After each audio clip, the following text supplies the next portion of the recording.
Hulin, Kuftet Zain Amoudbet. On va commencer par la Mishnah, qui est au bas de la page de Kuftet Zain Amoud Aleph. Les deux dernières lignes. Kevat Roved Kochavim, Veshel Nevela, Harezo Asura. Hama'amid Be'or Shel Keva, Im Yesh Benoten Ta'am, Harezo Asura. Keshera Sheyanka Mina Terefa, Kevata Asura. Terefa Sheyanka Mina Keshera, Kevata Muteret. Mipene, Shekanus Beme'eha. Alors, de quoi parle-t-on dans cette Mishnah? On va parler du fromage qui est fabriqué avec de la caillette. Plutôt avec le lait caillé qui se trouve dans la caillette. Qu'est-ce que c'est que la caillette?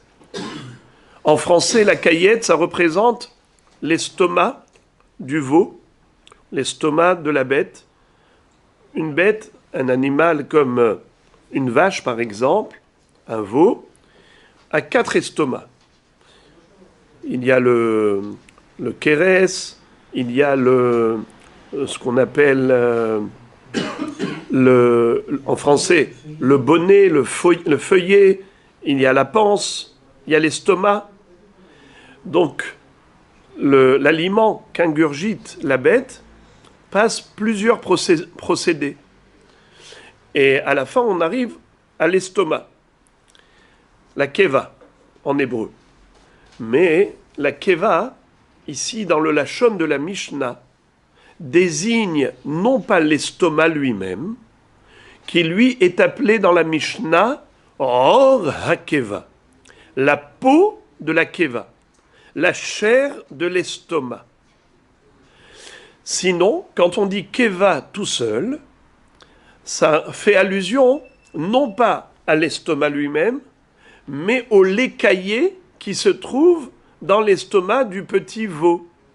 Lorsque le veau va téter le lait de sa mère, après qu'on ait fait la shrita du veau, on trouve dans son estomac du lait caillé.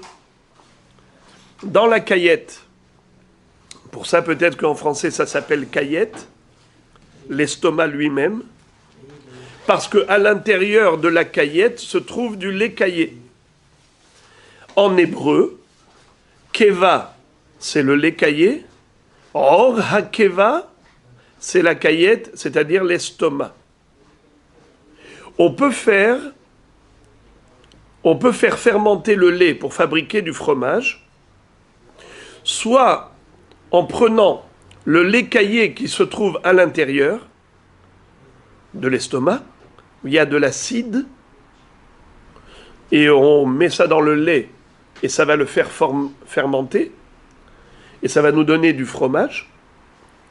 Soit, on va utiliser l'estomac lui-même, qu'on appelle Or HaKeva, en tant que préserve.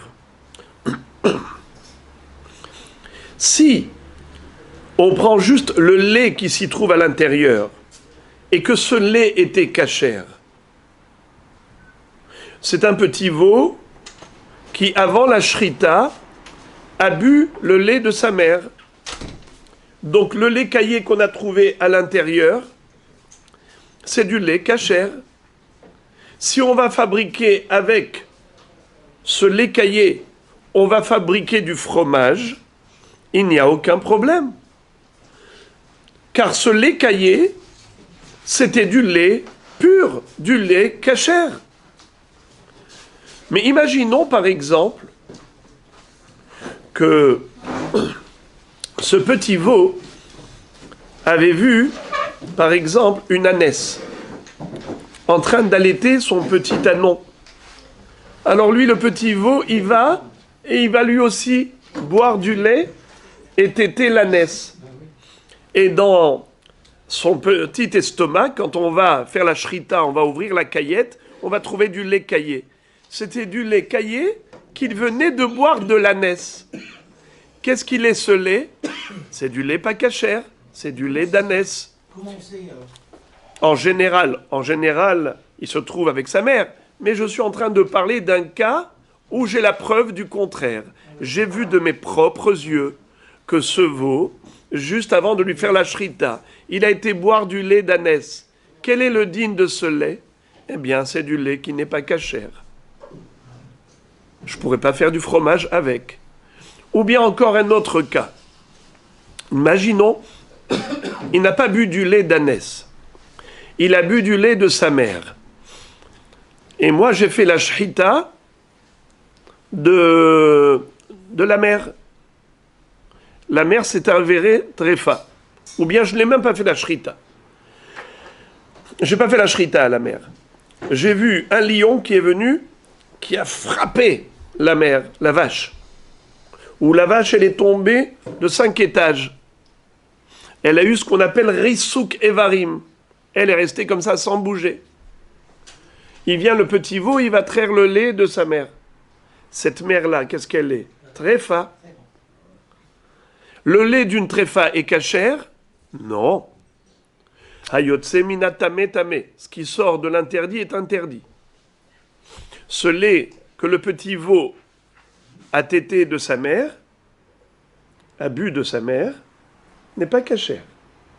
Maintenant, je fais la shrita au petit veau, j'ouvre la caillette, c'est-à-dire l'estomac, je trouve à l'intérieur du lait caillé. Je peux faire avec du fromage? Non, parce que ce lait provient d'une mère qui est tréfa. Donc le lait n'est pas cachère. Voilà des éventualités où on pourrait avoir des problèmes avec cette présure, avec ce ferment pour fabriquer le fromage.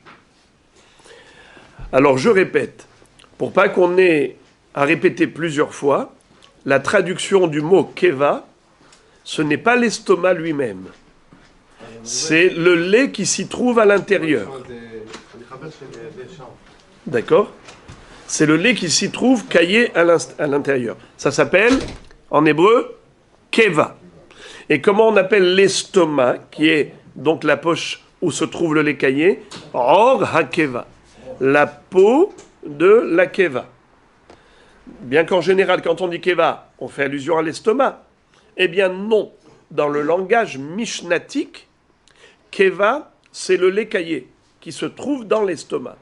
Et quand on veut parler de l'estomac lui-même, on va dire or hakeva. Alors les amis, après toutes ces introductions, on va commencer à étudier la Mishnah.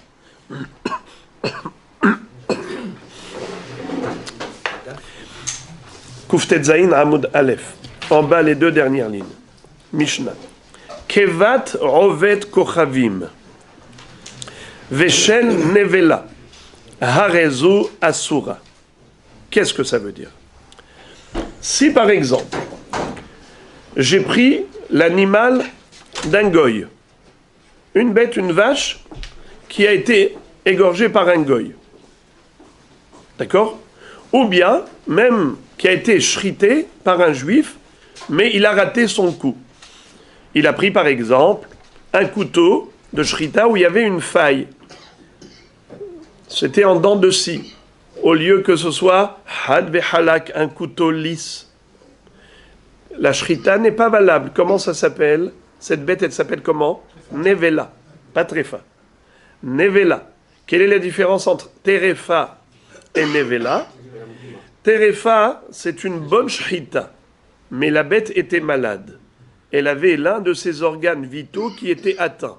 Par exemple, on a trouvé un trou dans le poumon. Ça s'appelle terefa. Ou un trou dans le cœur. Terefa. La shrita était bonne, la bête n'était pas bonne. Parfois, c'est le contraire. La bête, elle est parfaite, c'est l'action de la shrita qui était mauvaise. Soit parce qu'on a pris un mauvais couteau, soit parce qu'on a mal agi. C'est-à-dire qu'on a commis une maladresse. Il y a 5 critères auxquels il faut répondre pour que l'action de la shrita soit valable. Il ne faut surtout pas écraser le cou de la bête en prenant le couteau de shrita comme on couperait une carotte, on va trancher le cou de la bête. Ça, c'est pas bon. Ça s'appelle drassa. Faut pas s'arrêter au mouvement non plus. Par exemple, je commence la shrita, je m'arrête au milieu et après je continue. Ça s'appelle shehiya. Shehiya est interdite. Derassa, écraser. Halada, faire entrer le couteau entre les deux simanim, entre la trachée et l'œsophage. Aussi, c'est pas bon. Ou bien hagrama, si j'ai été au-delà de l'espace imparti. C'est-à-dire le cou, tout le cou, je peux couper à n'importe quel endroit, mais pas trop haut vers la tête, pas trop bas vers le thorax. Il y a une limite. Si je bascule à droite ou à gauche, ça s'appelle hagrama. Ou bien ikour. Qu'est-ce que c'est que ikour? Mahloket, Rashi et Tosfot. Est-ce que ikour, ça veut dire que j'ai déboîté la trachée ou l'œsophage? Akarti, j'ai déraciné, j'ai déboîté les deux simanim, l'un des deux simanim de leur source, ou bien c'est ikour, ça veut dire que le couteau lui-même est défaillant, il a une faille, donc akarti, j'ai déchiré, j'ai déchiqueté les simanim au lieu de couper.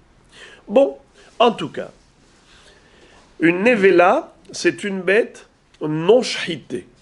Alors, la Mishnah nous enseigne que si j'ai pris le lait caillé qui se trouvait dans l'estomac d'un chevreau ou d'un veau, que j'ai pris chez un goy, la shrita d'un goy n'est pas valable. Elle est de facto nevela.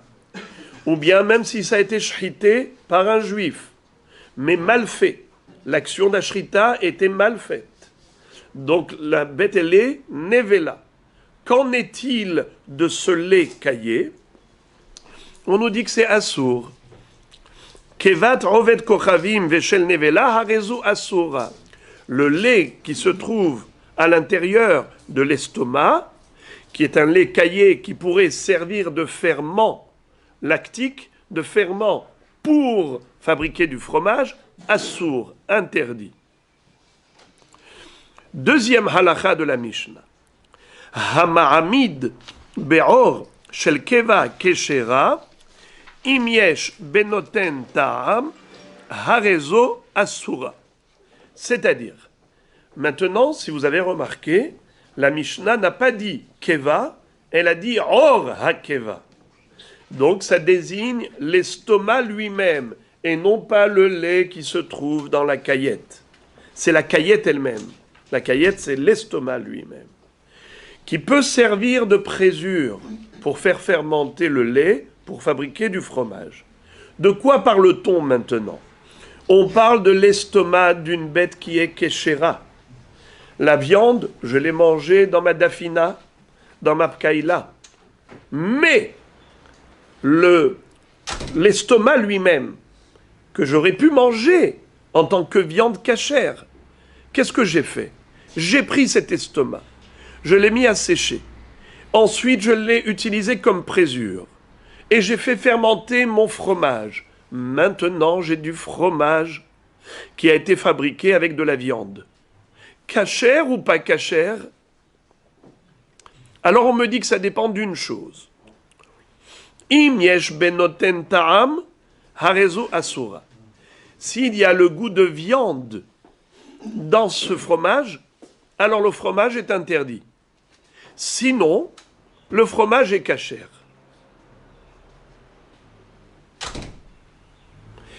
Quel est le din en général lorsqu'il y a eu mélange de lait et viande? Lait et viande, c'est assour. Quel est le din? Quoi? Si c'est froid. Si c'est froid, c'est vrai. Très bien dit. Très bien dit. On a déjà appris les semaines précédentes que la Torah, quand elle nous interdit mélange viande-lait, c'est uniquement si ça a cuit ensemble. Mais si ça n'a pas cuit ensemble, min ha-Torah, on a le droit de les consommer ensemble. Ça veut dire que, selon la Torah, on pourrait prendre une tranche de saucisson, une tranche de fromage, et les manger ensemble. Min ha-Torah, il n'y a pas de issour. D'où on l'apprend? On apprend du fait que la Torah, elle a répété 3 fois, ne cuis pas le lait ne cuis pas le chevreau avec le lait de sa mère. Lot eva shel gedi b'haleb imo. Pourquoi elle a répété ça 3 fois? Une fois pour interdire la cuisson, une fois pour interdire la consommation, et une fois pour interdire le profit. Je n'ai pas le droit d'en profiter, de vendre par exemple. Mais si elle veut m'interdire la consommation, elle n'a qu'à me dire clairement, ne mange point, ne mange pas. Pourquoi elle me dit ne cuis pas et elle fait allusion à manger? C'est pour te dire que l'interdiction de manger n'a lieu d'être que dans la mesure où ça a cuit ensemble. Si ça n'avait pas cuit ensemble, Minatora, il n'y a pas de Issour. Qui est-ce qui a interdit cette consommation? C'est nos maîtres, Midera Banane. Donc c'est Assour Midera Banane. C'est tout de même Assour. Alors, je vous répète, quel est le din si on a fabriqué du fromage en mettant de la viande cachère, de l'estomac cachère dans du lait cachère? Permis ou interdit? Faut pas me dire interdit. Faut me dire ce qui est écrit dans la Mishnah. Dites-moi. S'il y a du tien ta'am, c'est interdit. S'il n'y a pas de ta'am, c'est permis. Il faut me dire, ça dépend. Parfois oui, parfois non. S'il y a le goût de viande dans le fromage, assour. S'il n'y a pas le goût de viande dans le fromage, permis. J'ai envie de vous poser une question. Nous avons une règle. Davar amahamid lobatel. C'est vrai qu'en général, quand j'ai un mélange de lait et de viande, par exemple, j'ai une goutte de lait qui est tombée dans un gros morceau de viande. Est-ce que ce morceau de viande devient interdit? S'il y a 60 fois plus de volume de viande par rapport à la goutte de lait, tout est permis. Pourquoi? Car je présume que le goût du lait a disparu totalement. Pourquoi? Il s'est dilué dans la majorité, dans 60 fois plus. Alors, la question on a compris que c'est une question de goût. Mais nous avons une exception à la règle. L'annulation de la minorité dans la majorité a ses limites. Quelle est la limite? Davar hashuv. Une chose qui est importante, même si elle est minoritaire en quantité, étant donné qu'elle est importante en qualité, elle n'est pas annulable. On ne peut pas annuler la minorité dans la majorité, même pas dans 60 fois plus. Prenons l'exemple de Davar Amahamid. Qu'est-ce que c'est que Davar Amahamid? Davar Amahamid, c'est quelque chose qui donne toute la consistance. Tout ce qui donne la consistance à cet aliment, c'est grâce à cette minorité que j'y ai mis dedans.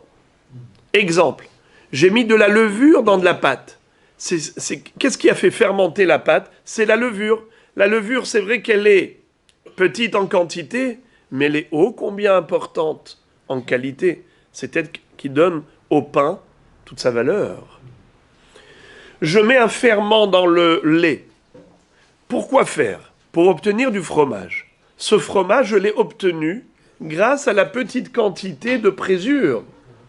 Eh bien, ce ferment-là, même s'il est infinitésimal, mais il est ô combien important sur le plan qualitatif, puisque c'est lui qui donne tout le statut de fromage au fromage que je voulais obtenir. Eh bien, de là, qu'est-ce qu'on apprend?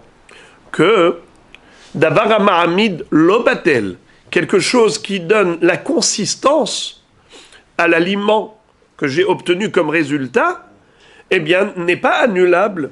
Comment se fait-il que la Mishnah ait dit que s'il n'y a pas de goût de viande dans le lait, dans le fromage, alors le fromage est cachère? Mais même s'il n'y a pas de goût, mais étant donné que moi je sais que j'en ai mis, l'estomac lui-même, je l'ai introduit dans ce lait en tant que ferment lactique pour fabriquer du fromage, comment le fromage peut être permis alors que j'y ai mis dedans de la viande, de l'estomac, la caillette? Réponse. Étant donné que la viande était permise au départ, si elle n'a pas de goût, alors il n'y a pas eu de mélange. C'est-à-dire, ce que nous interdisons au niveau du lait et viande, c'est le mélange. Le mélange, c'est-à-dire je sens le goût de ce mélange. Mais si je ne sens pas le goût du mélange, c'est comme s'il n'existe pas. C'est comme s'il n'y a pas eu de mélange du tout. Je m'explique.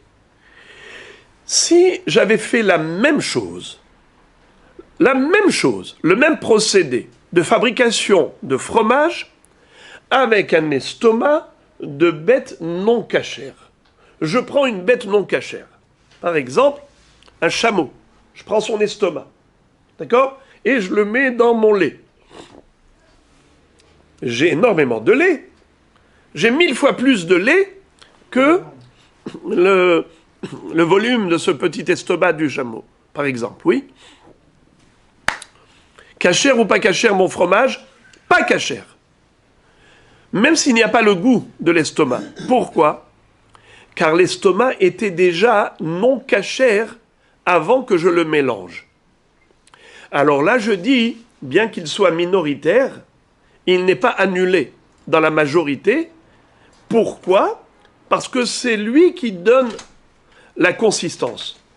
C'est ce qu'on appelle davar ha'ma'amid lo batel.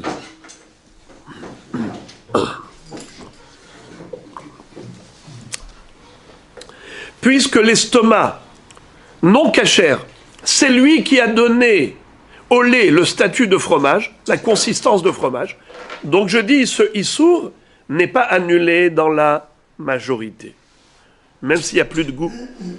Mais finalement, même s'il n'y avait pas de goût, le issour qui a donné au fromage son statut de fromage, donc le résultat requis a été obtenu grâce à cet estomac de chameau, interdit. L'obatel. Mais là, c'était de l'estomac d'un chevreau ou d'un veau qui était cachère.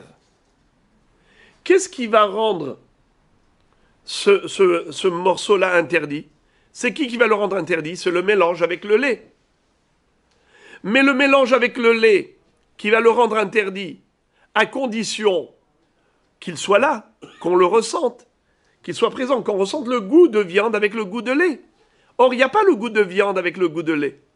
Puisqu'il a été annulé dans 1000 fois plus, dans 60 fois plus, il n'y a pas de goût. Puisqu'il n'y a pas de goût, donc il n'y a jamais eu de mélange. Si c'était interdit au préalable, si c'était interdit auparavant, donc c'était déjà interdit. Tu as mélangé de l'interdit dans le permis pour être marmide. Alors là, je dis, bien que ce soit minoritaire, mais comme c'est important, puisque c'est ça qui est la présure, c'est ça le ferment, alors c'est pas annulable. Ce n'est pas annulable, c'est assourd. Tout est assourd. Mais c'est seulement si c'était assourd avant. Mais l'estomac d'une bête qui est cachère, ce n'était pas assourd avant. Comment ça va devenir assourd ? Que par le mélange avec le lait. Mais quel est le din en général lorsque j'ai un mélange de lait et de viande ? Si l'un des deux est minoritaire, il est infinitésimal, il n'y a aucun goût. Donc il n'y a jamais eu le mélange interdit, puisqu'il n'y a pas de goût. Puisqu'il n'y a pas de goût, alors il n'y a pas de mélange. C'est comme s'il n'y avait pas eu de mélange. Oui, vous avez compris ce que je veux dire. C'est comme s'il n'y a jamais eu de mélange. Donc il n'y a jamais eu d'interdiction.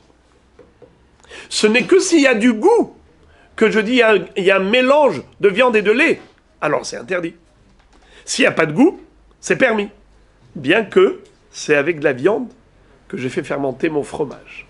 Alors je devrais dire avec un estomac de chameau, permis si ça n'a pas de goût. Mais non, c'est la sauce, c'est un animal à Si je me permets avec un estomac au cachère de viande. Mais on vient de dire maintenant que davar ha'ma'amid lo batel, quelque chose qui donne la consistance ne s'annule pas. Alors si c'est un issour, donc le issour ne s'annule pas. Mais quelque chose qui est cachère, pourquoi il va devenir interdit ? Eh bien oui, il faut juste digérer.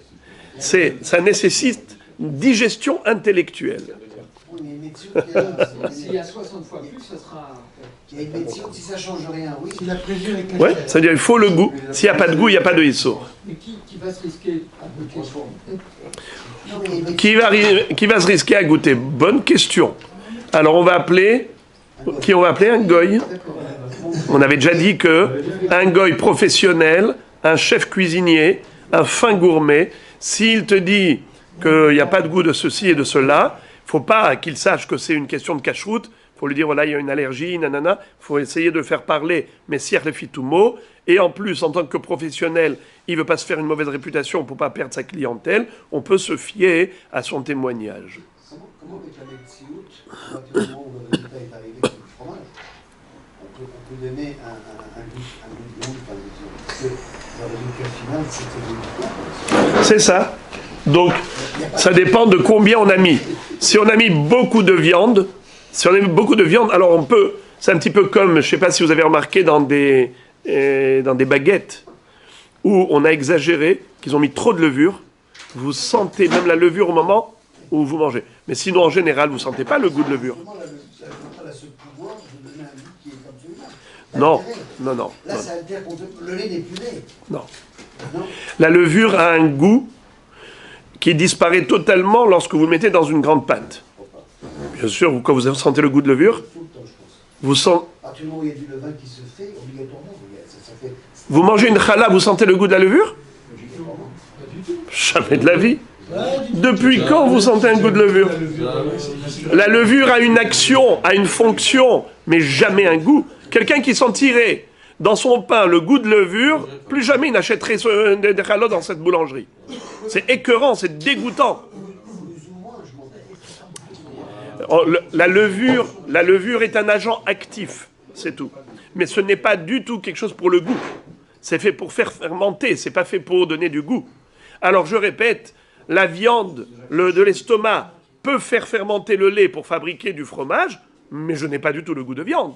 Mais si on a mis beaucoup de ferment par rapport au lait, à tel point que non seulement ça fabriquait du fromage, mais en plus de cela, je sens même le goût de la viande mélangée à ce fromage, dans ce cas-là, ce serait assourd. Très bonne question. Est-ce qu'on a le droit d'annuler une minorité de issour dans une majorité de héter? Quand c'est fait a posteriori, c'est cachère, mais a priori, mélanger du issour dans du héter, c'est assour. Alors comment est-ce qu'ici on a dit que c'était bon? Réponse, premièrement, c'est écrit Hama'amid, donc on aurait pu dire que c'est Bedi Avad, mais on peut dire que même les khatrila, pourquoi? Parce que quand est-ce qu'on n'a pas le droit d'annuler la minorité dans la majorité? Lorsque c'était déjà interdit, cette minorité. Mais lorsque la minorité n'a jamais été interdite, ça ne s'appelle pas En mevatelin issour lechatechila. On n'a pas le droit d'annuler un issour, parce que ça n'a jamais été assour. Bon, la Mishnah nous enseigne maintenant une troisième halacha. Keshera sheyanka mina terefa. Kevata asura. Terefa sheyanka mina keshera. Kevata muteret. Mi pene shekanus beme'eha. Qu'est-ce que ça veut dire? Lorsque la Mishnah nous enseigne, lorsque nous avons retrouvé du lait caillé dans l'estomac de la bête, bête cachère, une bête, ça veut dire le veau, était cachère. Keshera, shiyanka mina terefa. Mais ce petit veau, avant de lui faire la shrita, il avait bu du lait de sa mère, et sa mère était terefa. Sa mère, elle était terefa, pourquoi? La vache était tombée du 5e étage, du haut du toit. Paf! Ce qu'on appelle en hébreu risou kevarim, écrasement de ses membres. Ce choc traumatique transforme la bête de Keshera en terefa. C'est comme si j'avais trouvé un trou dans ses poumons, n'est-ce pas? Elle n'est pas cachère. Quel est le din de son lait? Le lait d'une terefa n'est pas cachère. Ce petit veau, avant la shrita, il a bu du lait de sa mère, il a tété, et il a maintenant dans son estomac du lait caillé. Mais du lait caillé de terefa. Donc c'est du lait qui n'est pas cachère. Pourrais-je l'utiliser comme ferment? Non. Car c'est du lait pas cachère. Du lait de terefa. Inversement, c'est cachère. Si c'est le contraire, le petit veau, après que je lui ai fait la shrita, j'ai trouvé un trou dans son poumon. Est-ce que je peux manger la viande? Réponse non. Le veau n'est pas cachère. Mais j'ai trouvé dans son estomac du lait caillé qu'il avait bu juste avant que je lui fasse la shrita. D'où il a tété ce lait? De sa mère. Sa mère, qu'est-ce qu'elle était? Cachère, kéchéra. Donc le lait, qu'est-ce qu'il est? Cachère. Donc, vous avez compris le paradoxe. La bête, elle peut être non cachère, et le lait caillé qui est dans son estomac est un lait cachère, et inversement, la bête peut être cachère, et le lait qui se trouve dans son estomac n'est pas cachère, car tout dépend quelle est l'origine de ce lait. C'est l'origine du lait qui va fixer son statut halachique, cachère ou pas cachère. C'est pas le statut du veau dans lequel on a trouvé le lait, mais plutôt de l'origine de ce lait. Si ça provient d'une bête cachère, le lait est cachère. Ça provient d'une bête terefa, le lait n'est pas cachère. Et par conséquent, on ne pourra pas fabriquer avec du fromage. On a pris l'estomac, on l'a séché, on l'a mis pour faire cailler le lait. Mais maintenant, ce petit veau, son estomac, il n'est pas caché. Mais vous n'étiez pas là au début alors? Ah, ben vous avez manqué. Vous avez raté toute l'introduction. Alors, je dis ça rapidement. Il y a deux ferments pour fabriquer du fromage. Il y a soit l'intérieur de l'estomac, c'est le lait caillé, soit l'estomac lui-même, qui s'appelle Or HaKeva. Keva, ça désigne le lait caillé, et Or HaKeva, ça désigne la chair de l'estomac. D'accord, donc je peux me servir seulement du lait. Bravo. Pas du Or HaKeva. Oui. Insiste sur le motif de la bête. Pourquoi, si on prend la caillette de la vache elle-même, si elle a de la même façon... Attention, caillette. Le mot caillette, ça veut dire quoi? C'est du lait caillé. Non. Alors, en français, caillette, c'est l'estomac. Le lait caillé, c'est ce qui est à l'intérieur de la caillette. Très bien. Mais à l'intérieur de la vache elle-même, pourquoi on parle du petit? La mère n'a pas de lait caillé ou n'a pas de caillette. Elle n'a pas de lait. Parce que généralement, quand on retrouve du lait dans un estomac, ça ne peut être que d'un veau, pas d'une vache. Une vache, elle ne boit pas de lait. Vous avez déjà vu une vache qui boit du lait? La vache qui rit, mais pas qui boit du lait. Donc, le veau, lui, boit du lait de sa mère vache. Alors, les amis et les frères, Gemara, Atu kevat rovet kochavim lavnevelahi.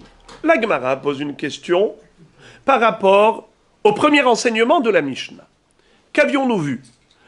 Que soit si j'ai pris une bête chez un goy, soit si j'ai fait la shrita et que ma bête elle est devenue nevela. Dans ces deux cas de figure, on vient de dire que le lait caillé qui s'y trouverait dans cet estomac, dans cette caillette, est interdit. On n'a pas le droit de l'utiliser comme ferment pour fabriquer du fromage. Question, la Gemara dit, mais c'est une redondance, c'est un pléonasme. Si tu me dis nevela, si tu me dis rovet kochavim, c'est nevela. Nevela, ça inclut aussi behemat rovet kochavim. C'est-à-dire, pourquoi je n'ai pas le droit de manger la viande d'une bête qui a été shritée par un goy? Car la shrita d'un goy n'est pas valable. Si la shrita n'est pas valable, qu'est-ce que ça rend la bête? Ça la rend nevela. Donc, blanc, bonnet, bonnet, blanc. Pourquoi tu m'as dit Kevat rovet kochavim, veshel nevela, harezu asura.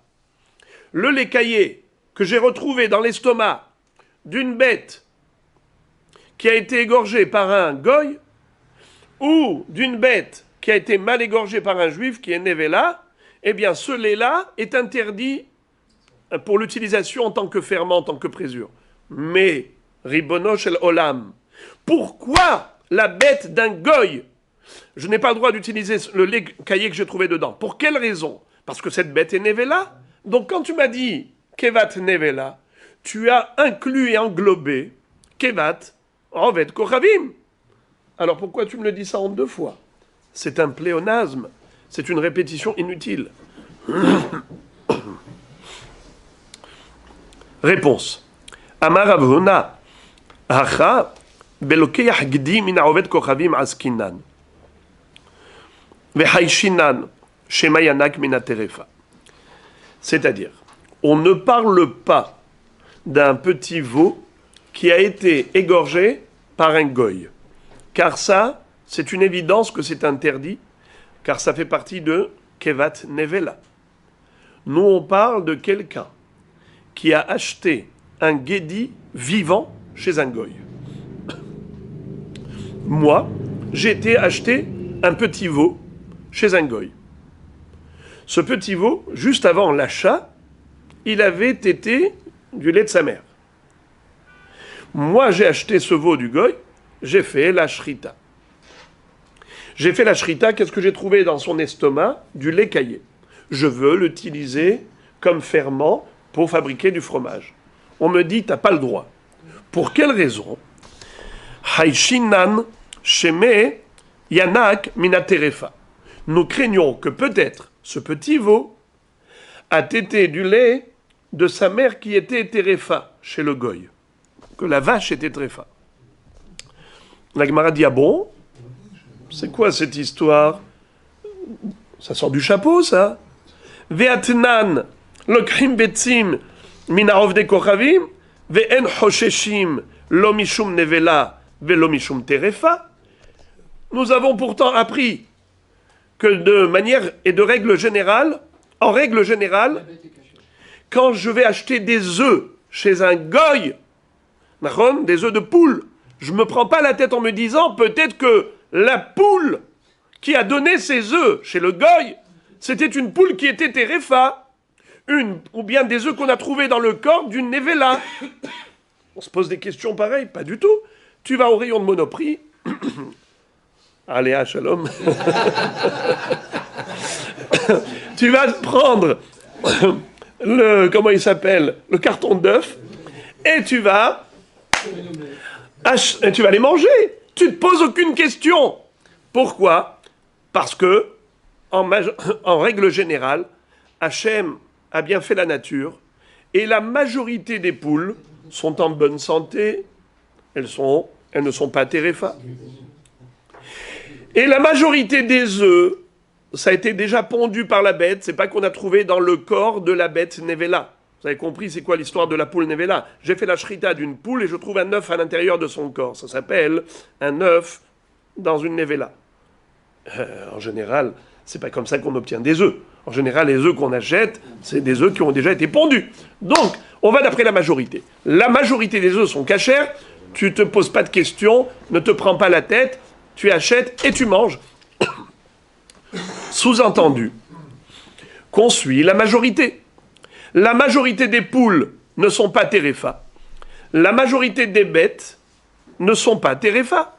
Donc pourquoi tu vas t'abstenir d'utiliser le lait caillé que j'ai retrouvé dans la caillette de ce petit veau en tant que ferment pour fabriquer mon fromage? Parce que peut-être, en étant chez le goy, ce petit veau a tété du lait de sa mère vache qui était terefa. Mais pourquoi tu vas te prendre la tête avec des questions pareilles? On ne se pose pas des questions pareilles. Est-ce que la vache, la mère de ce petit veau, elle était terefa? Makara. Mais on va d'après la majorité des bêtes. La majorité des bêtes, elles ne sont pas terefa, donc tout va bien dans le meilleur des mondes. Pourquoi tu as interdit? Réponse. Ela ima haishinan shemayanak minatemea. Ce n'est pas qu'on craint que peut-être que le petit veau a tété de sa mère vache qui était terefa. Non, on craint que peut-être elle a trait d'une téméa. What is it téméa? Par exemple, il y avait là-bas une ânesse. Et le petit veau, il a été tété l'ânesse. C'est-à-dire qu'il a bu du lait de l'ânesse. Où il y avait peut-être une chamelle, ou peut-être une truie. n'est-ce pas? Ou une jument. Et le petit veau, il a été boire du lait de Téméa, d'une bête impure. Donc le lait caillé dans son estomac, ça peut être du lait impur.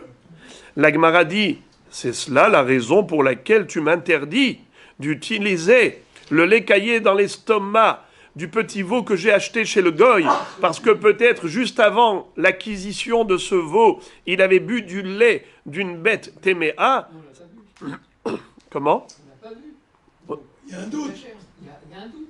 Il y a un doute. Tout à l'heure, vous avez dit, si on voit qu'elle a été tétée d'une ânesse, ok, mais là, on ne l'a pas vu.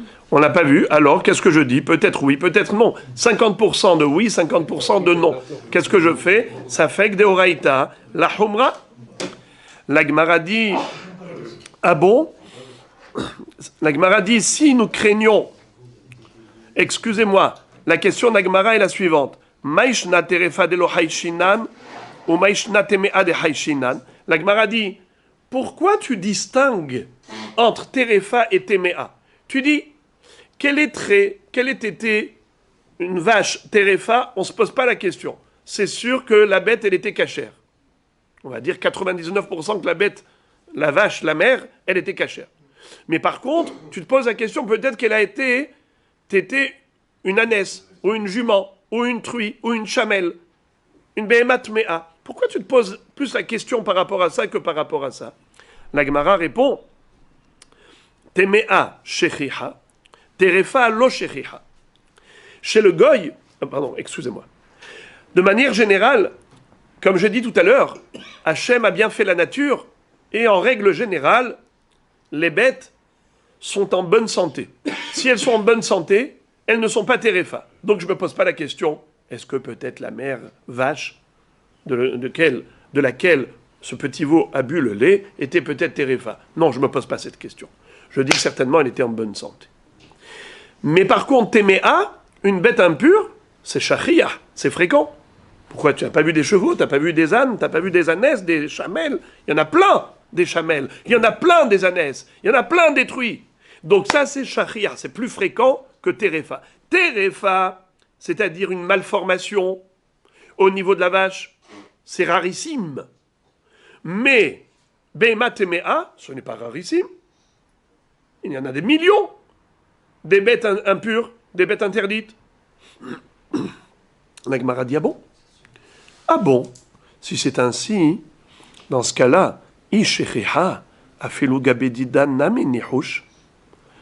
Alors pourquoi est-ce que, si c'est un veau qui provient pas d'un goy, si c'est un veau qui provient d'un juif, j'ai acheté chez un juif le veau, et je lui ai fait la shrita. Le lait que je trouve dedans, je dis je peux le prendre comme ferment pour fabriquer du fromage. No problème. Mais peut-être que ce petit veau-là, d'où il a bu ce lait? Peut-être qu'il a bu d'une ânesse, ou d'une chamelle, ou d'une truie. Réponse. La Gemara dit, Anan de badlinan minayhu, vechi hazinan lehu mefarshinan lehu, lo gazru behu rabanan.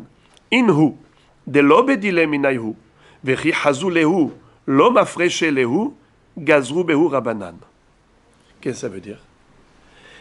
La différence est celle-là. Nous, juifs, quand on voit notre troupeau mélangé à des ânesses ou à des chamelles, nous, on n'a pas envie de manger des chamelles, ni des ânesses, ni des truies. Qu'est-ce qu'on fait? On écarte et on éloigne notre troupeau cachère des bêtes non cachères. Tandis que les goïms, eux, ils s'en fichent de ce mélange.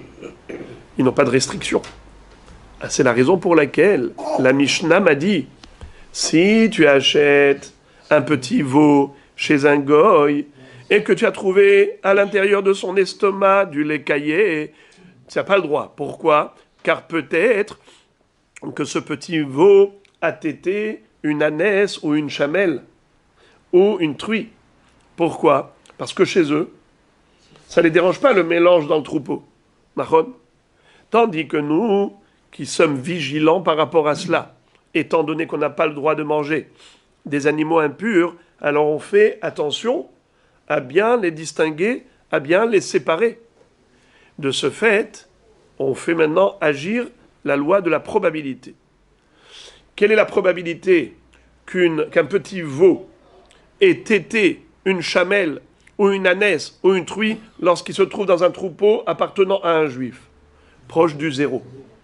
C'est-à-dire que il n'y a pas de raison de supposer ou de présumer que ce petit veau il a été boire du lait d'une chamelle ou d'une ânesse. Qu'est-ce que fait l'ânesse au milieu du troupeau? Très peu probable. Tandis que chez les goïms, c'est probable. Parce que chez eux, il n'y a aucune raison de les séparer. Alors c'est la raison pour laquelle, si j'ai trouvé du lait dans l'estomac du veau, bien que le veau lui-même est cachère, mais le lait qui se trouve à l'intérieur, si j'ai acheté chez un goy, c'est assour, acheté chez un juif, c'est motard. Quel est le risque quand j'ai acheté chez le goy? Le risque étant que le lait trouvé dans l'estomac du petit veau provient peut-être d'un animal impur, d'une béhéma téméa, telle qu'une ânesse ou une chamelle ou une truie. Voilà donc la réponse de la Gemara. Je répète, la Mishnah nous a dit Kevat rovde kochavim veshel nevela asura. Le lait caillé dans l'estomac d'une bête d'un goy ou d'une nevela interdit. La Gemara demande, elle avait dit, mais si c'est égorgé par un goy, ça s'appelle nevela. Alors pourquoi ce pléonasme? Pourquoi cette redondance inutile? Tu aurais pu dire nevela, et ça inclut aussi la shrita du goy, qui est nevela. Réponse, il ne s'agit pas de la shrita d'un goy, il s'agit d'une bête vivante que j'ai achetée chez le goy. Et j'ai trouvé du lait caillé dans son estomac. Ce lait caillé est interdit, car nous craignons le risque que ce lait provient d'une bête impure, d'une béhéma tméa. Ensuite, shel nevela, ça c'est une autre halakha. Si j'ai mal fait la shrita d'une bête, et cette bête elle est nevela, et j'ai trouvé dedans du lait caillé, ce lait est interdit. Donc ce sont deux halakhot bien distinctes. Ça c'est la première réponse de la Gemara, qui était longue. Maintenant on a une deuxième réponse, qui va être donnée par Shmuel, qui est bref et succincte. Regardez. Ou Shmuel Amar, Hada Katane. Shmuel nous dit, ces deux halachot ne font qu'une. Deux en une. C'est-à-dire, Kevat Shchitat Rovet Kochavim Nevela. Point à la ligne. Qu'est-ce que ça veut dire? Shmuel, il a une autre version de la Mishnah. Il a juste enlevé un vav. Il dit comme ça. Si tu achètes un veau chez un goy, que le goy a fait la shrita, il n'a même pas acheté, il était chez toi, et c'est le goy qui a tué la bête, sache que le lait caillé à l'intérieur de l'estomac est interdit. Pourquoi? Parce que la bête est nevela. Donc en fait, la deuxième phrase est la suite de la première. On ne parle pas de deux cas. Celui qui a trouvé du lait caillé dans une bête d'un goy, ou du lait caillé dans l'estomac d'une nevela. Non, on ne parle pas de deux choses différentes. On parle de la même chose. Pourquoi tu n'as pas le droit d'utiliser le lait caillé que tu as retrouvé dans l'estomac d'une bête égorgée par un goy? Parce qu'une bête égorgée par un goy, c'est nevela. Et donc, voilà pourquoi c'est interdit. C'est une seule et même halakha. Je répète, s'il vous plaît, retournez la page Kuftet Zayin Amoud Aleph en bas, le début de la Mishnah. Matnitin, Kevat Oved Kochavim, Veshel Nevela, Harezu Asura. Si vous mettez le Vav, ça vous donne deux halachot. Kevat Oved Kochavim, one. Veshel Nevela, two. Harezu Asura. Alors, si tu penses que c'est deux halachot, tu te poses la question, mais l'une englobe l'autre. Réponse, en effet, on parle de la même chose. Kevat Oved Kochavim, Hishel Nevela, Harezu Asura. Ça veut dire, le lait caillé qui est dans le veau abattu par un goy, ça s'appelle Nevela, et donc interdit. Zéou. C'est comme ça qu'il comprend la Mishnah. Il a juste retiré un vav, et tout le problème est résolu. C'est pas qu'il y a une réponse, il n'y a pas de question. Vous connaissez l'histoire du Rav de Brisk. Il y avait un Rav qui s'appelait Rav Chaim de Brisk. la ville de Brisk en Lituanie. Il est connu pour son génie. Dans toutes les yeshivot ashkénazes, c'était le style d'étude, parce il a développé la notion de l'analyse de la sugia. Chaque chose doit être bien analysée en profondeur. Et son père était un des Gdolé Ador, Rabbi Yosef Dov Alevi Soloveitchik, le père de Raphaïm Soloveitchik. Eh bien, le père était déjà le rab de la ville de Brisk, et après son fils a pris la succession. Quand il était jeune, il était très fort, très pointu. Son père disait de lui, quand quelqu'un vient me poser une question et qu'il y a mon fils à côté, alors, quand on s'adresse à moi et je donne une réponse, il y a deux personnes heureuses. Celui qui a posé la question, il est heureux parce qu'il a posé une bonne question, et moi je suis satisfait parce que je lui ai donné une bonne réponse. Mais quand on pose la question à mon fils, alors il y en a deux qui sont déçus. Parce que lui, mon fils, il démontre que la question n'en était pas une. Ça fait que celui qui a posé la question, il voit qu'il n'a même pas posé de question, et mon fils n'a pas la satisfaction d'avoir répondu à quelque chose, parce qu'il a démontré que ce n'était même pas une question, elle n'avait pas lieu d'être. Alors, en tout cas, d'après Shmuel, il n'y a pas de question, c'est pas qu'il y a une réponse. Au début, c'était une réponse, mais après ça, en apportant cette correction à la Mishnah, il n'y a même pas de question. Et maintenant, la Gemara continue de développer le sujet de ce ferment pour fabriquer le fromage. La Gemara pose une question, elle dit, d'accord, Shmuel, j'ai bien compris ce que tu m'as dit. Tu m'as dit que on n'a pas le droit d'utiliser le lait caillé dans l'estomac abattu, d'une bête abattue par un goy parce que c'est nevela. Excuse me, Omi Amar Shmuel, Achi, est-ce que vraiment le lait caillé dans l'estomac d'une bête nevela, c'est interdit? Ve Amar Shmuel, Mipnema Asru Gevinat Ovde Kochavim, Mipene Shema'amidim Otah, Be'or Kevat Nevela, Hakeva Gufa, Sharia? C'est juste inconcevable de dire que la raison pour laquelle la Mishnah nous a interdit d'utiliser le lait caillé d'une bête qui a été abattue, qu'on a trouvé dans l'estomac, d'une bête abattue par un goy, c'est parce que ce lait-là se trouve dans l'estomac d'une nevela. Quelle est la raison pour laquelle c'est inconcevable? Car Shmuel lui-même a dit de par ailleurs que la raison pour laquelle nos maîtres nous ont interdit d'acheter du fromage d'un goy. Quelle est la raison pour laquelle les Chachamim ont institué l'interdiction de manger du fromage fabriqué par un goy? Dans la Gemara, Avodah Zara d'Aflamedhe, il y a toute une série d'opinions données par différents Amoraïm. L'un de ces Amoraïm, c'est Shmuel. Et là-bas, il nous a expliqué que la raison pour laquelle Chachamim ont interdit le fromage des goyim, c'est parce qu'ils mélangent dans le lait, ils mettent comme ferment lactique, qu'est-ce qu'ils mettent comme ferment pour fabriquer le fromage? De la présure. C'est quoi cette présure? C'est Or Hakeva. Or Kevat Nevela. Ils prennent des bêtes qu'ils ont eux-mêmes abattues, donc la bête elle est Nevela, ils prennent la chair de l'estomac, ils mettent à sécher, et ensuite ils en font une présure pour faire fermenter le lait pour la fabrication du fromage. Donc, la raison pour laquelle c'est interdit, c'est pas parce qu'ils prennent du lait caillé, mais parce qu'ils prennent de la viande non cachère. Sous-entendu que d'après ce que nous a enseigné Shmuel dans Masechet Avodah Zara, si le goy n'avait pris que le lait caillé dans l'estomac du veau, qu'il a bu d'une vache, ce serait permis. La raison pour laquelle on interdit le fromage du goy, c'est parce qu'il n'utilise pas que le lait caillé. Il utilise très souvent la présure, donc la caillette elle-même, à savoir Or Hakeva, la chair, la peau de l'estomac. Donc, cela sous-entend que d'après Shmuel, le lait caillé dans l'estomac du veau n'est pas interdit.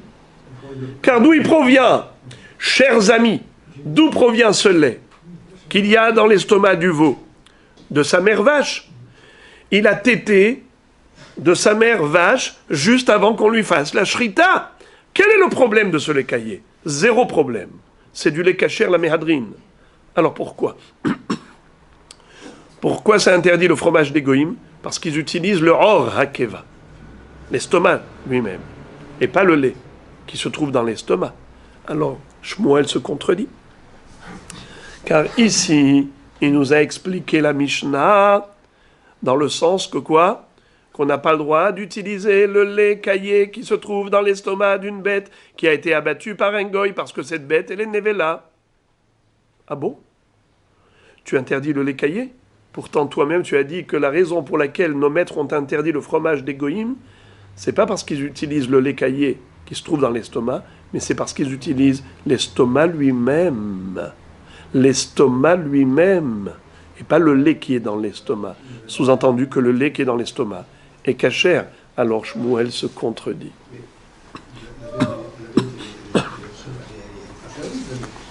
Elle est en bonne santé. Elle n'est pas permise, la bête. Le lait caillé est permis. Parce que la bête, elle a bien été que la cachère. qui est touchée. Mais le lait, on l'obtient comment? Le lait, Non, mais il a bu à la mer cachère. mais le lait en question, c'est pas un lait d'une bête vivante, c'est un lait d'une bête morte. Pas du tout. Pourquoi?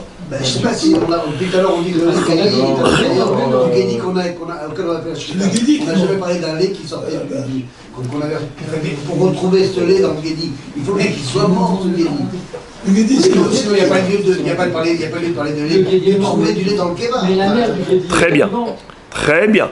C'est logique. Très bien. Alors maintenant, la contradiction est celle-là. C'est qu'une fois tu dis que ce lait qu'on a trouvé dans l'estomac d'une bête qui est nevela, une fois tu me dis que c'est interdit. Et une fois tu me dis que c'est permis. Contradiction.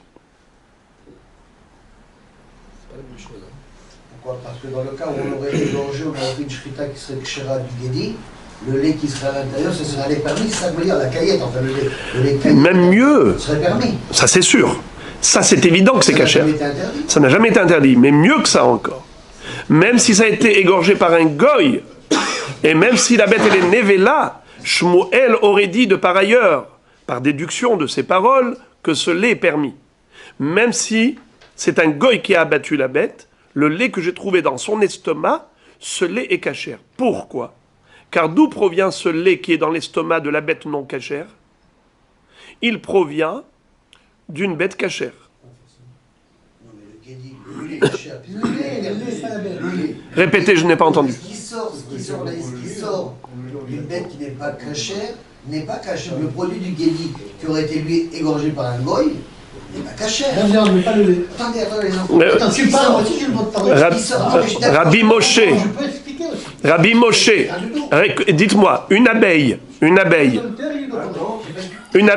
elle donne du miel? Tu parles pendant une heure. Est-ce qu'une abeille donne du miel? Oui. Le miel est cachère ou pas cachère? Pourquoi? Pourtant, ça provient d'une abeille qui n'est pas cachère.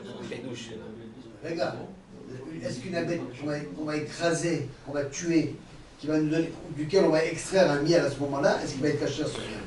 Pourquoi pas? Je sais pas, c'est une question. D'où il provient le miel? Répondez-moi, d'où provient le miel? D'une abeille? L'abeille n'est pas cachère. Comment ça se fait que c'est cachère? Un chameau, il n'est pas cachère. Son lait n'est pas cachère. non C'est plus. vrai. Pourquoi? Alors, Parce que la bête est tamée. ayotse minatame, ce qui provient du tamé est tamé. Et l'abeille n'est pas tamée. Elle est tamée? Alors répondez-moi. Mais elle est cachère alors? C'est ma question que je vous pose. Hein, vous me la... On a dit que le chameau il est tamé, donc son lait n'est pas cachère. Donc le miel de l'abeille ne devrait pas être cachère. Si on reste dans C'est vrai, c'est vrai. Et pourtant, pourtant, c'est Charles Aznavour. alors la réponse est là. C'est que la raison pour laquelle le miel est cachère, c'est parce que l'abeille a été butinée dans les fleurs. Elle a extrait le nectar. On considère que le miel n'est pas le produit de l'abeille. Ça ne provient pas de l'abeille, ça provient de la fleur. Simplement, l'abeille a pris de la fleur et elle a déposé dans la ruche de miel.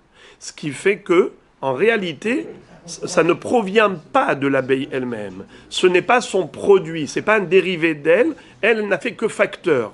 Elle a fait importation de là à là. Sous-entendu que quelque chose qui n'est pas le produit de l'aliment impur, de la bête impure, n'est pas interdit. La même chose. Le lait que je trouve dans une bête non cachère, mais ce lait provient d'une bête cachère, ce lait reste cachère. La preuve, rappelez-vous, ce qu'on a étudié il y a juste à peine un quart d'heure, la fin de la Mishnah. Regardez.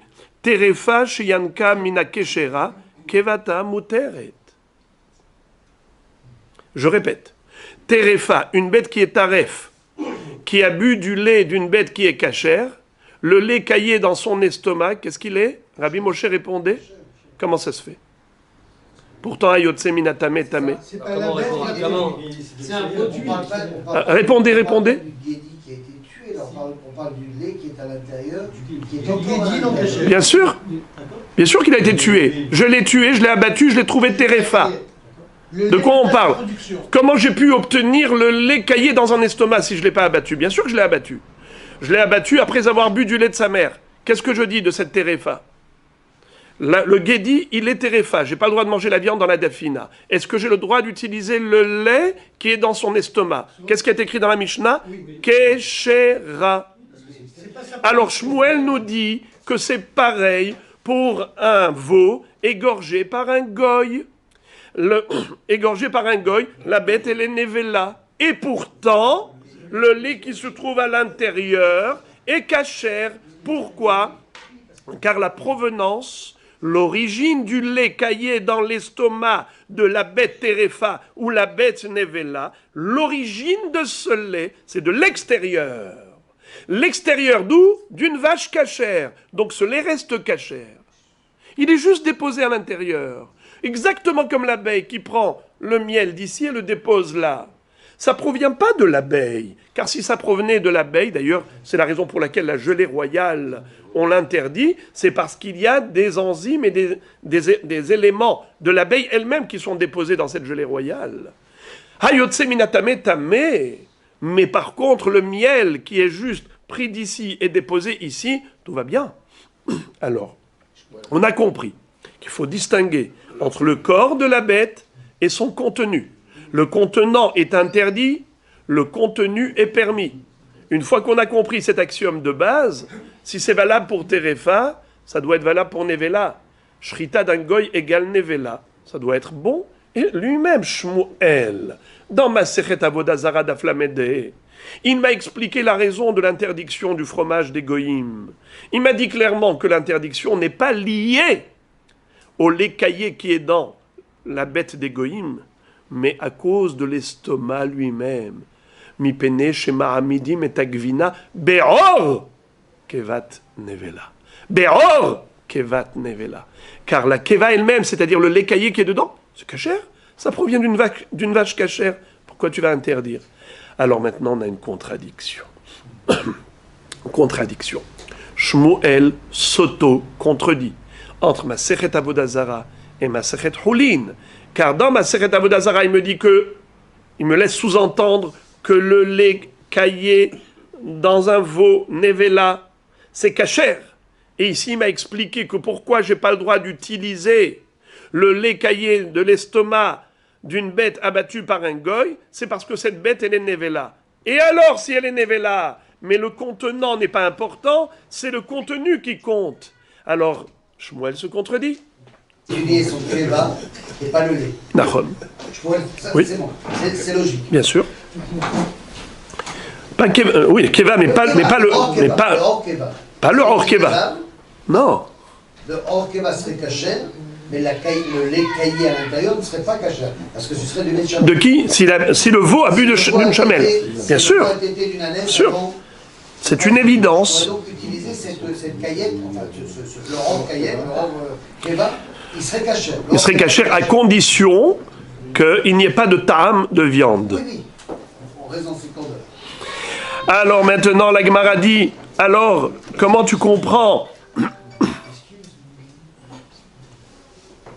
L'autocontradiction de Shmuel, réponse, l'akashia, ha kodem hazara, kan le'ahar hazara. Pour comprendre cette petite phrase, il me faudra exactement 300 ans d'explication. Alors, il faut une petite introduction. Il y a dans Masechet Avoda Zara, Daf Kaftet, une longue Mishnah qui concerne l'interdiction de consommer du fromage fabriqué par un goy. Nos maîtres ont institué cela à un moment donné. Et comme je vous l'ai dit, dans Avoda Zara Daf Lamed, il y a toute une série d'opinions pour expliquer la raison de cette interdiction. D'ailleurs, la Mishnah là-bas raconte une histoire, et elle dit qu'un jour, Rabbi Yehoshua et Rabban Gamliel se trouvaient dans un bateau, dans un voyage commun. Chemin faisant, Rabbi Yehoshua pose la question à Rabban Gamliel. Il lui dit, mais pourquoi nos maîtres ont décidé de nous interdire d'acheter du fromage chez les goïms? Qu'y a-t-il de mal? D'autant plus qu'on le sait, que généralement, le lait des goïms est interdit, le lait non chamour, car nous craignons le mélange d'un lait d'un animal impur. Mais nous avons pour règle que l'animal impur, le lait d'animal impur comme de chamelle ou de truie ou de jument ou d'ânesse n'est pas romède, ne peut pas se solidifier. On ne peut pas en faire du fromage, puisque ça ne tient pas, ça reste toujours mou, ça reste toujours liquide. Pour se transformer en l'état solide, il faut justement du lait d'un animal pur. C'est comme ça que Akadosh Baruch Hu, Ishtabbach Shemo La'ad, a créé que Halav Temea et Noromed. N'est-ce pas? Alors il n'y avait pas de raison d'interdire le fromage des goïms, puisqu'on sait avec certitude que ce lait provient d'une bête cachère. Où est le problème?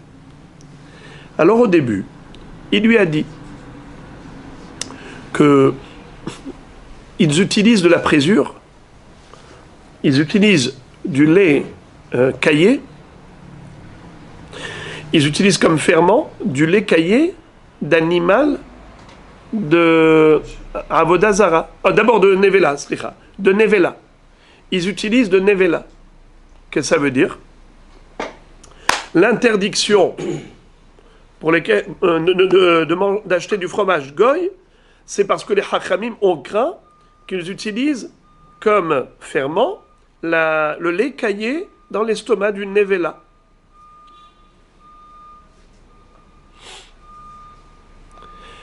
Alors il lui a dit, excuse me, ce n'est pas acceptable. Cette raison est inconcevable. Car ce lait caillé dans l'estomac d'un veau abattu par un goy qui rend la bête Nevela n'est pas une raison pour interdire le lait caillé. Preuve, c'est que nous autorisons même pire que ça. Il est écrit que Korban Ola, vous savez c'est quoi Korban Ola? C'est un holocauste. Il est entièrement consumé sur l'autel. C'est un korban. Quel est le din si le Kohen a trouvé à l'intérieur de l'estomac du Korban Ola du lait caillé? Eh bien, il a le droit de le gober. Il faut juste qu'il soit courageux pour manger quelque chose de dégoûtant, d'écœurant, de répugnant. Kohen Shedato Yafa Sorfa Haya. Qu'est-ce que ça veut dire? Si le Kohen, il a du courage, il n'a pas froid aux yeux, eh bien, il n'a qu'à gober le contenu de l'estomac du petit veau qui est Korban Ola. Parce que le contenu et le contenant n'ont rien à voir. Le Korban Ola, c'est la bête elle-même. D'où il provient le lait caillé dans son estomac? De ce qu'il a bu de sa mère. Sa mère, elle n'est pas Korban. Alors il peut prendre ça et l'avaler. Est-ce que ça s'appelle profaner le sacré? Pas du tout. Qu'est-ce qui est sacré? C'est le corps de la bête, pas son contenu. Sous-entendu, bien que le Korban Ola soit frappé d'interdiction non seulement à la consommation, mais même au profit, parce que c'est sacré, et tout de même, le Kohen a le droit de manger le contenu, le lait caillé qui est dans l'estomac.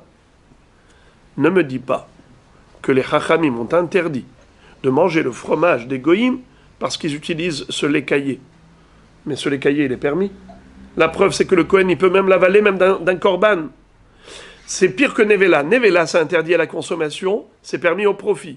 Le korban Ola est interdit non seulement à la consommation, même au profit. Et pourtant, on a autorisé au Kohen d'avaler le contenu de l'estomac, ce lait caillé. Alors pourquoi tu interdis les fromages des Goïm? Alors il lui dit, parce que les Goïm utilisent le lait caillé d'une bête qui est Avodah Zara,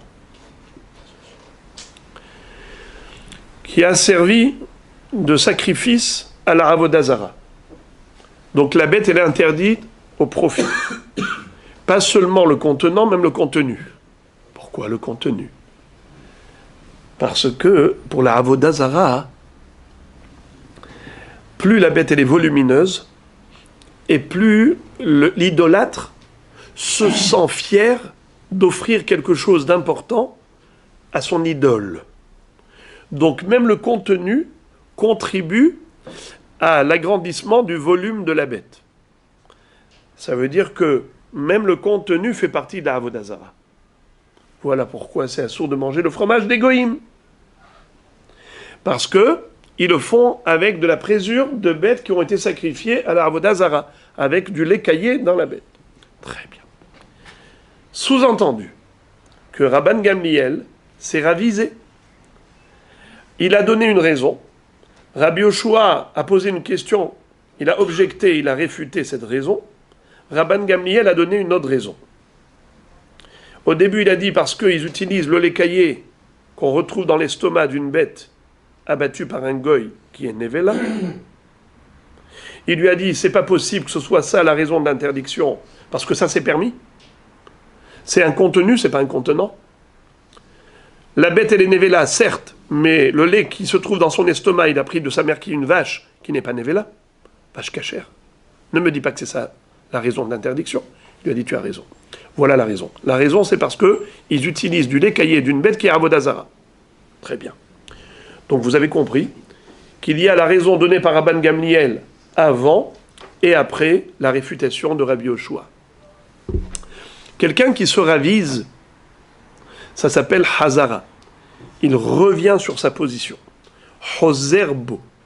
Il revient sur ses paroles. Alors, notre Mishnah, elle est avant Hazara.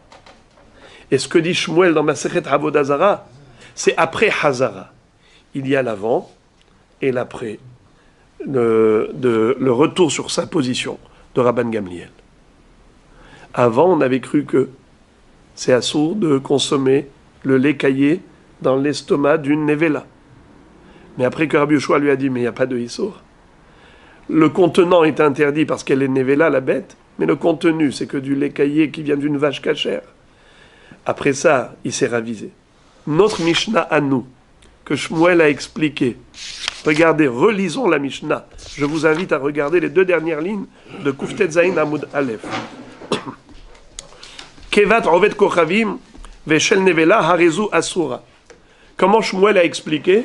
Il dit que Kevat Ovet Kochavim Nevela Harezu Asura. Le lait caillé dans une bête abattue par un goy, c'est une Nevela. Voilà pourquoi c'est interdit d'utiliser cela pour le fromage. Rabotaï, ça c'est vrai ou c'est faux? C'est faux. Alors pourquoi c'est écrit? On l'a écrit avant Hazara. Avant que Rabban Gamliel ne se ravise. Quand il avait cru que c'était interdit. Mais quand Rabbi Yoshua lui a démontré que c'est permis, donc il a donné une autre raison. Alors pourquoi c'est resté écrit? Mishnah lo zaza mimekoma. Tel que c'était écrit avant, on l'a laissé écrit après. Mais au niveau de la halakha, on le sait que cette phrase-là, elle n'est pas du tout retenue dans la halakha. Donc Shmuel ne se contredit pas. Quand Shmuel avait dit que c'était ça la raison, pourquoi c'était assourd, qu'il nous a expliqué cette Mishnah, pourquoi c'est assourd, parce que le lait caillé d'une Nevela, c'est interdit, c'était avant que Rabban Gamliel ne se ravise. Cette Mishnah, elle est restée écrite telle que c'était avant. Mais dans Masechet Avodah Zarah, Shmuel, qu'est-ce qu'il t'explique? Il t'explique la raison pour laquelle les Chachamim ont interdit le fromage des Goïm selon la vérité. C'est-à-dire après Chazara. Après que Rabbi Yoshua ait démontré à Rabban Gamliel que ce n'est pas une raison d'interdire le fromage des Goïm, car ce lait caillé dans le corps de la Nevela, qui est contenu dans l'estomac, provient d'une vache qui est pure, donc il n'y a pas de raison d'interdire le fromage des Goïm pour cette raison. Alors il a dû donner une autre raison. Laquelle? Écoutez bien, la peau de l'estomac. Pas le contenu de l'estomac, mais l'estomac lui-même, le contenant, pas le contenu. Shmuel te dit, tu veux savoir pourquoi c'est assourd de manger le fromage des Goïm? Parce qu'ils utilisent Or Kevat Nevela, la peau, la chair de l'estomac. La chair de l'estomac de Nevela, c'est évidemment interdit. Avec ça, ils font fermenter leur lait. Donc, c'est Davar Hamid. On a déjà dit que Davar Hamid, l'obatel, quelque chose qui donne la consistance, comme la levure dans la pâte, comme le ferment, la présure dans le fromage. Si l'origine de cette présure est interdite, le fromage est certainement interdit. Et on va terminer maintenant, très rapidement, la page, et on va s'arrêter là. Regardez. Comment? La présure date de...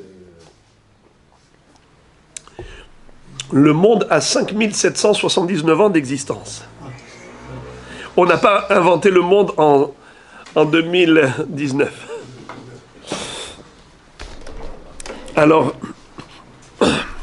Keshera Shiemka Minaterefa. On avait vu à la fin de la Mishnah un paradoxe fabuleux, c'est le contenant et le contenu. Tu peux avoir un contenant non cachère et le contenu cachère. Tu peux avoir l'inverse, un contenant cachère et le contenu non cachère. Par exemple, une terefa chez Yanka mina keshera ou bien un keshera chez Yanka mina terefa. Et on avait dit qu'il faut toujours se référer à l'origine du lait. Si l'origine du lait, c'est d'une vache cachère, tout va bien. Si l'origine du lait, c'est d'une vache non cachère qui était terefa ou d'une chamelle qui était tmea, alors is not good. Très bien. Et là, tout de suite, Agmara va poser une question et va donner une réponse. Et là, maintenant, ça y est, vous êtes rodés. Là, on va aller très vite parce que vous allez tout de suite comprendre la question et la réponse.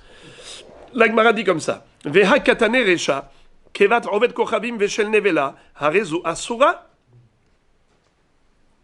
Qu'est-ce que ça veut dire? Je ne comprends pas. La fin de la Mishnah contredit le début de la Mishnah. Car à la fin de la Mishnah, tu me dis qu'on va d'après quoi? L'origine du contenu. Et non pas du statut du contenant. Vous comprenez ce que je dis? Le statut du contenant, peu importe. Que le contenant soit cachère ou pas cachère, merpat lanou. Ce qui nous intéresse, c'est le lait caillé qui se trouve dans l'estomac. D'où il provient? Il provient d'une bête cachère, tout va bien. Non cachère, is not good. Pourtant, au début de la Mishnah, qu'est-ce que tu me dis? Que le lait caillé qu'on retrouve dans une bête nevela, abattu par un goy, ce lait caillé n'est pas cachère. Pourquoi n'est pas cachère? Mais tu devrais dire que ça dépend de l'origine de ce lait. Si l'origine du lait, c'est une vache cachère, maïr patli, que la bête soit nevela. C'est exactement comme une bête terefa. Une bête qui est terefa, tu peux la manger? Non. Une bête qui est nevela, tu peux la manger? Non. Alors pourquoi pour terefa, tu me dis le lait que tu as trouvé dans la terefa, s'il provient d'une vache cachère, eh bien tu peux t'en servir, il n'y a pas de problème.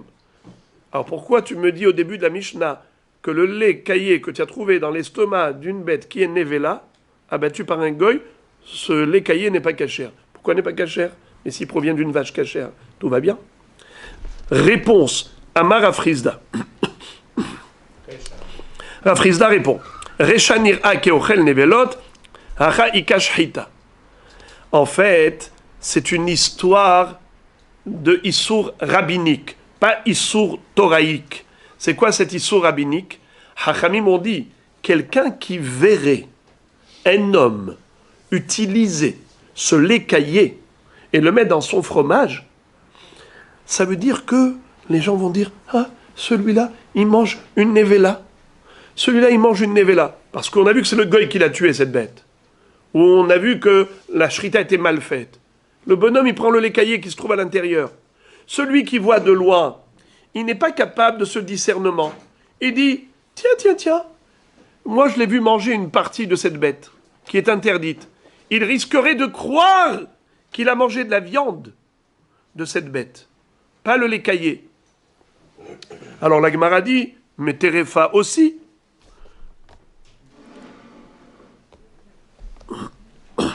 La Gemara dit, non, Terefa, il n'y a pas de souci.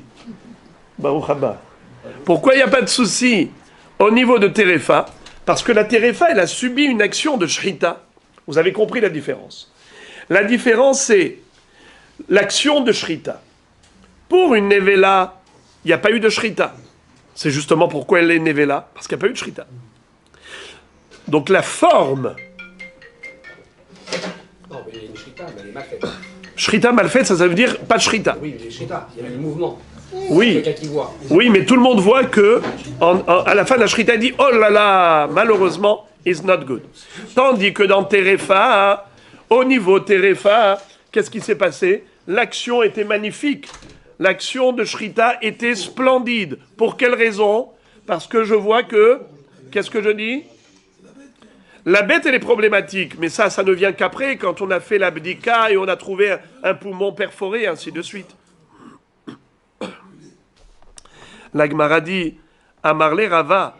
Rava réfute totalement cette raison de Rafrizda. Vous savez que Rava était le gendre de Rafrizda? Rafrizda avait une fille. Quand elle était toute jeune, il l'a mise sur ses genoux. Et il avait 2 élèves qui étaient devant lui. Rava et Rami Bar Hama.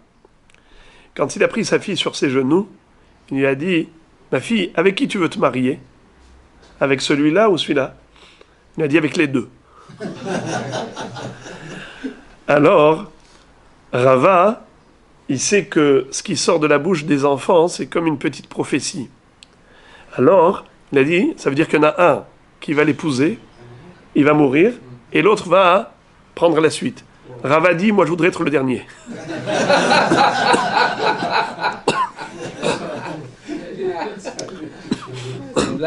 Et c'est ce qui s'est passé. Eh bien, figurez-vous, Rava réfute son beau-père. Et il lui pose la question, il dit, je comprends pas. Amar le Rava, vela frot shekenhu, uma nevela dema isa, dei sharitle kevata, lo atele michal mina, amart lo, terefa shhuta, dei sharit, atele michal mina lo chol sheken. Il lui dit, mais c'est juste l'inverse au niveau de la logique. On devrait être plus mahmir dans Terefa que dans Nevela. Parce que généralement, Nevela, c'est une charogne. Une charogne qui généralement n'a pas subi de shrita, mais surtout elle est dégoûtante, répugnante, écœurante. Qui mange des charognes? Et tout de même, tu me dis que on n'a pas le droit de manger le lait caillé qui s'y trouve à l'intérieur et l'utiliser comme ferment pour fabriquer du fromage. Ce qu'on a retrouvé dans la caillette de cette Nevela. Pourquoi? De peur que celui qui va voir qu'on utilise le lait caillé, eh bien il va croire qu'on a mangé de la Nevela. Et pourtant, c'est peu probable qu'on mange de la Nevela. Car la Nevela, c'est écœurant, c'est dégoûtant. Alors qu'elle va Homer Terefa. Pourquoi? La Terefa, elle, c'est beaucoup plus facile de se tromper. Pourquoi? Parce que la Terefa, c'est mangeable, c'est pas dégoûtant. Alors, si on a si on a interdit le lait caillé dans l'estomac d'une Nevela, à plus forte raison qu'on devrait interdire de consommer le lait caillé qui se trouve dans une Terefa. Et pourtant, la Mishnah dit clairement que c'est moutard. Terefa, sheyanka, min, hakeshera, kacher. Un petit veau qui, après la shrita, s'est avéré taref parce qu'il avait un trou dans le poumon, bien qu'il soit lui-même tréfa, mais le lait caillé qui se trouve dans son estomac, c'est cachère. Pourquoi? Car il a bu avant la shrita de qui? De sa mère, une vache cachère. Alors, la Gemara donc donne une très belle réponse. Et là, Rabbi Yitzhak, Rabbi Yochanan, la Kashia, il n'y a pas de contradiction entre la Recha et la Sefa, entre le début de la Mishnah et la fin de la Mishnah. Pourquoi? Kan Kodem Hazara, Kan le Ahar Hazara, ou Mishnah Lozaza Mimekoma. Vous avez compris la réponse, ce qu'on a donné tout à l'heure en introduction, la longue introduction tout à l'heure vous permet de comprendre maintenant. Il y a l'avant et l'après. Lorsque Rabbi Yoshua a posé la question à Rabban Gamliel lorsqu'ils étaient dans le bateau, pour quelle raison Chachamim ont interdit de manger le fromage acheté chez les Goïm? Au début, il lui a dit parce qu'ils utilisent le lait caillé qu'on retrouve dans la caillette des Nevelot. Il lui a dit c'est pas possible, car il ne faut pas se référer au contenant, mais plutôt au contenu. Et la preuve, c'est qu'un Kohen, quand il sacrifie le Korban Ola, il a le droit d'extraire le contenu de l'estomac et de prendre ce lait caillé Nachon. Alors, si c'est moutard pour Korban Ola, c'est aussi moutard pour Nevela. Parce que ce qui est interdit, c'est le contenant, c'est pas le contenu. Ne me dis pas donc que c'est ça la raison. Alors c'est quoi la raison? Il lui a dit parce qu'ils utilisent Keva de Avodazara. Ça veut dire qu'il a reconnu que le lait caillé à l'intérieur de l'estomac d'une bête non cachère, si ça provient d'une vache cachère, le lait qui provient d'une vache cachère reste cachère. Alors si c'est comme ça, comment le début de la Mishnah nous dit que le halav qu'on a trouvé dans l'estomac d'une bête d'un goy, qui a été abattu par un goy, c'est assour. Pourquoi c'est assour? Mais le contenu est cachère, même si le contenant est assour. Alors il y a une contradiction entre le début de la Mishnah et la fin de la Mishnah. Réponse, le début de la Mishnah, c'est avant Hazara, la fin de la Mishnah, c'est après Hazara. C'est pour ça que Terefa, Sheyanka, Mina Keshera, Kacher. Alors qu'au début, on avait dit que Nevela, le halav qui est dans Nevela est interdit, c'est avant Hazara. On termine maintenant la Gemara. Amar Rabbi Chia Baraba, Amar Rabbi Yochanan. Rabbi Yochanan est en train maintenant de trancher la halacha. Ma'amidin bekevat nevelot, ve'en ma'amidin bekevat shchitat oved kochavim. Rabbi Yochanan nous dit qu'on a le droit de prendre le lait caillé d'une bête qui est nevela, qui n'a pas été abattue rituellement, parce que ça ne nous dérange pas que la viande de cette bête, que la chair de cette bête soit interdite, étant donné que le lait qui se trouve dans l'estomac provient d'une vache qui était cachère. Par contre, pourquoi vous dites ça? Tamé, les vélas, les tamés. Et alors? Penser que le lait qui est dedans, il rend tamé le lait. Tamé. Et alors? Et alors, même s'il est tamé. Et alors? Pourquoi vous? Regarde, les amis. Vous êtes déjà rentré une fois dans un cimetière pour accompagner un défunt? Vous êtes tamé, comment vous mangez? Vous êtes tamé? Oui, mais à l'époque du Beth Amikdash, c'était pas les mêmes règles. Quel rapport? Quel rapport? On parle ici de Houlin. On parle de Trouma ici. On parle de Terouma, on parle de Korban. De quoi on parle? On parle de Houlin. Vous mangez bien tout ce qui est tamé. Oui, on est d'accord que la Nevela, elle transmet la Touma, oui ou non? Et alors? Même un mort aussi transmet la Touma. Et pourtant, oui ou non? regarde, ça, c'est Tahor, ça? Il n'y a pas de notion de Tahor aujourd'hui. Et à l'époque? À l'époque, oui, il y avait. Et aujourd'hui, il n'y a pas de Tahor? Moins aujourd'hui. Qu'est-ce que ça veut dire? On n'a pas le Beth Amikdash, on n'a pas les Korbanot, on n'a pas les Kohanim. Mais la Touma, bien sûr qu'elle existe. La Touma de l'époque, au contraire, à l'époque, on pouvait se purifier. Aujourd'hui, on ne peut plus se purifier. On est tous tamés. Tout à fait, donc il n'y a plus ce Inyan de Touma ou pas Touma aujourd'hui. Mais non, vous comparez Touma avec Non, Touma. Les homonymes, pièce et pièce. Il y a une pièce d'argent, il y a une pièce de chambre. Quel rapport? On est en train de parler de Behema Tmea, Tmea dans le sens de impropre à la consommation. C'est ça ce qui veut dire impur, ça veut dire impropre à la consommation. Mais Tmea parce que j'ai touché une Nevela, ça n'a rien à voir. Ça a un impact au niveau de la consommation. Pourquoi vous ne mangez pas tout ce qui est tamé aujourd'hui? Tout ça c'est tamé. Et vous le mangez très bien. Il n'y a pas de problème. Il ne faut pas confondre entre tamé et tamé. Tamé qui veut dire tamé impropre à la consommation parce que c'est un chameau, une jument, parce que c'est Nevela, parce que c'est tréfa, tout ça s'appelle tamé, nahon. Et tamé parce que vous avez touché une Nevela. Toucher une Nevela, ça n'a rien à voir au niveau de la consommation. Bon. Même si j'aboie, je ne mords pas. Alors, Rabbi, qu'est-ce que nous dit? Qui a Rav Shmuel? Vous savez pourquoi je dis comme ça, avec vigueur et rigueur? C'est histoire pour ne pas se tromper. Stam. Parce que votre question elle est tellement belle que facilement, tout le monde peut glisser dans la notion de tamé. Tout le monde, on peut, tout de suite, ça peut faire confusion. Et je ne veux pas que les gens fassent confusion avec la notion de Toum'a. Voilà. Alors c'est pour ça que je réponds avec rigueur, juste pour trancher. Aucun rapport avec la Toum'a physique quand on touche. Alors maintenant, la Gemara dit maintenant, Amar B'chia Baraba, Amar Rabbi Yochanan. Rabbi Yochanan tranche la halacha. Ma'amidin bekevat nevelot, ve'en ma'amidin bekevat shrita dovde kochavim. On peut utiliser le lait caillé qui se trouve dans un estomac d'une nevela, et pourtant, on ne peut pas utiliser le lait caillé qui se trouve dans une bête abattue par un goy. A priori, c'est pareil. Là, c'est nevela, là, c'est nevela. Amar lefanav Rabbi Shimon bar Abba, Keman. Rabbi Shimon bar Abba a dit à Rabbi Yochanan, selon qui vous interdisez? Je ne vois pas pourquoi vous interdisez le lait caillé dans une bête d'un goy. Mais on a déjà dit qu'on va d'après le contenu, l'origine du contenu, et non pas par rapport au statut du contenant. La bête, elle est contenant, elle est interdite. Mais le contenu, il provient d'une origine cachère, d'une vache cachère. Pourquoi vous interdisez? Si le lait caillé qu'il y a dans une nevela est cachère, pourquoi vous interdisez le lait caillé dans une bête appartenant à un goy? Il lui dit, j'ai compris moi-même la réponse. Rabbi, c'est pas la peine de me répondre, je vais vous expliquer moi-même. Certainement que vous vous appuyez sur Rabbi Eliezer. Et en effet, qu'est-ce que dit Rabbi Eliezer?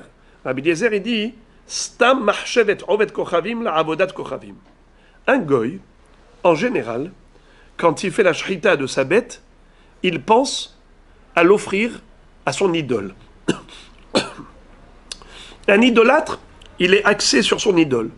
À chaque fois qu'il abat une bête, il pense lui offrir. Et donc, même le contenu participe à ce sacrifice idolâtre. C'est-à-dire que, étant donné que le volume d'une grosse bête qui est offerte à l'idole, c'est quelque chose qui satisfait l'idolâtre, parce qu'il dit, je ne vais pas offrir une petite bête, une grosse bête, alors plus elle a dans le ventre, et plus elle est volumineuse. C'est la raison pour laquelle on considère que même le contenu qui est étranger au contenant, qui provient de l'extérieur, comme j'ai dit, le petit veau, il a bu du lait de sa mère vache avant qu'on lui fasse sa shrita, et on retrouve du lait caillé dans son estomac. Ça n'a rien à voir.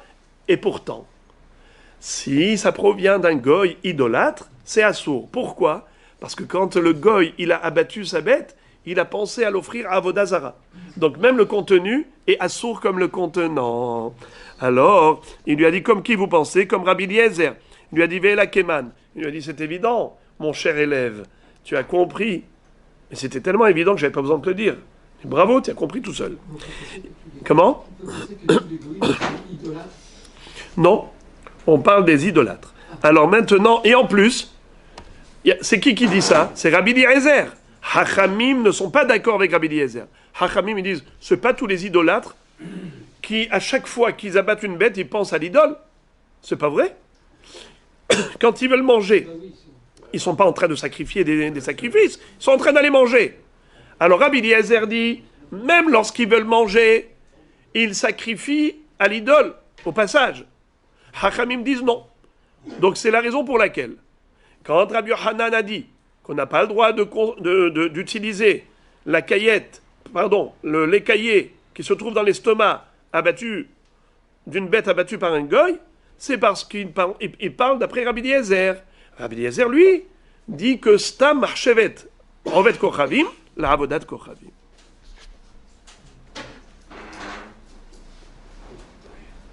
Qui a Rav Shmuel bar Rav Yitzchak amar Rabbi Yochanan, Ma'amidim ben bekevat nevela ben bekevat shchitat Oved Kochavim, shelo lachush divrei Rabbi Eliezer, ve'ilcheta en ma'amidin be'or kevat nevela, aval ma'amidim bekevat nevela ou bekevat shchitat Oved Kochavim. Qu'est-ce que ça veut dire? La Gemara conclut en disant qu'en effet, d'après la halakha, c'est pas comme Rabbi Eliezer. La halakha, elle est comme Hachamim. Et par conséquent, on doit retenir d'ici plusieurs halakhot. Premièrement, c'est qu'on a le droit d'utiliser le lait caillé qu'on a retrouvé dans l'estomac d'une bête nevela. Deuxièmement, on n'a pas le droit d'utiliser le or du nevela, c'est-à-dire la peau, la chair de l'estomac, c'est interdit. C'est uniquement le contenu qui est permis, mais pas le contenant. Et troisièmement, même d'un goy, c'est permis. C'est-à-dire le lait caillé à l'intérieur de l'estomac d'une bête abattue par un goy, si on sait que ce lait provient d'une vache cachère, il n'y a aucun issour, car on n'est pas possède comme Rabbi Eliezer qui dit que n'importe quel idolâtre, il pense à l'idole au moment où il abat sa bête, même quand il veut la manger. Non, la halakha est comme Hachamim, qu'un goy lambda, quand il abat une bête pour manger, c'est pas pour l'idolâtrie, et par conséquent, on peut utiliser le contenu de l'estomac, c'est-à-dire ce lait caillé, pour faire fermenter le lait fabriqué du fromage.